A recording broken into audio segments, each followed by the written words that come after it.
Hi everyone, welcome back to my channel. তো আমরা কম বেশি যারা ছবি তুলি বা স্টোরিতে ছাড়তে পছন্দ করি তাদের জন্য আজকে ভিডিওটি খুবই ইনফরমেটিভ হবে, কারণ আজকে আমি আপনাদের সাথে এমন একটি অ্যাপসের পরিচয় করে দেবো যে অ্যাপসটির মাধ্যমে আপনারা অনেক বেশি টেমপ্লেট পাবেন স্টোরিতে শেয়ার করার জন্য। তো এই সব টেমপ্লেটের মাধ্যমে আপনারা স্টোরি তৈরি করে সেগুলো ফেসবুকে ছাড়তে পারেন।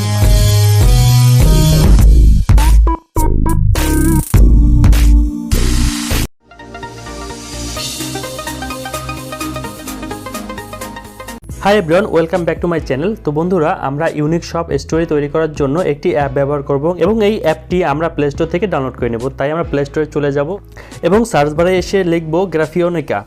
তো লিখে সার্চ করার পর আমাদের একটি অ্যাপ চলে আসবে। অ্যাপটি আমরা ইনস্টল করে ওপেন করে নিব। আমরা ক্রস চিহ্নে ক্লিক করে এখান থেকে এটা কেটে দিব। কেটে দেওয়ার পর আপনারা এখান থেকে অ্যালাউতে ক্লিক করবে। তো অ্যালাউতে ক্লিক করার সাথে সাথে আমাদের গ্যালারির ছবিগুলো সব এখানে ভেসে উঠবে, প্লাস দেখা যাবে। তো আমরা যদি কোনো টেমপ্লেট ইউজ করতে চাই তো আমরা টেমপ্লেট উপরে ক্লিক করব। ক্লিক করার পর আপনারা দেখতে পাচ্ছেন অনেকগুলো ক্যাটাগরি আছে। তো অনেকগুলো ক্যাটাগরির ভিতরে সিম্পল নামের কিছু ক্যাটাগরি আছে, basic, cards, new year, Christmas, calendar, morning. আপনি যে কোনো টাইপের যদি কোনো স্টোরি তৈরি করতে চান তো এইখানে চলে আসতে পারেন, প্লাস আপনার ক্যাটাগরি সিলেক্ট করে নিতে পারেন। তো আপনি যে ক্যাটাগরি থেকে আপনার স্টোরিটি তৈরি করতে চান সেই ক্যাটাগরির পাশে যে ডাউনলোড অল লেখা আছে এখানে ক্লিক করুন। তো ডাউনলোড করে নেওয়ার পর আপনারা আপনাদের টেমপ্লেট যে টেমপ্লেটে আপনাদের পছন্দ হয় সেখানে ক্লিক করবেন। ক্লিক করার সাথে সাথে এমন একটি ইন্টারফেস চলে আসবে। তো দেখা যাচ্ছে আমরা এই যে ইউজ টেমপ্লেট লেখা আছে আমরা এখানে ক্লিক করলাম। এখানে ক্লিক করার সাথে সাথে দেখতে পাচ্ছেন আমাদের টেমপ্লেটটা পুরো সামনে চলে এসেছে। এখন আমরা যেটার উপরে ক্লিক করব সেখানে একটি অপশন চলে আসবে, প্লাস এটা রিপ্লেস করার জন্য।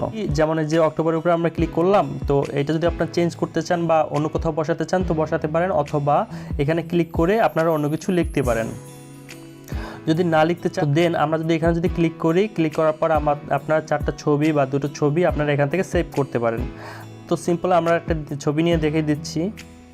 তো আমাদের ছবিটি এখানে সেট হয়ে গেল, প্লাস আমরা যদি এখানে যদি অন্য কিছু লিখতে চাই লিখতে পারি, প্লাস আপনারা যদি এখান থেকে কোনো কাস্টমাইজ করতে চান করতে পারেন। যেমন এখানে shape, crop, unlock, animated, filters বলে একটা অপশন আছে। আপনারা এখান থেকে ফিল্টার্স ক্লিক করে অনেকগুলো ফিল্টার্স বা ইফেক্ট ইউজ করতে পারেন।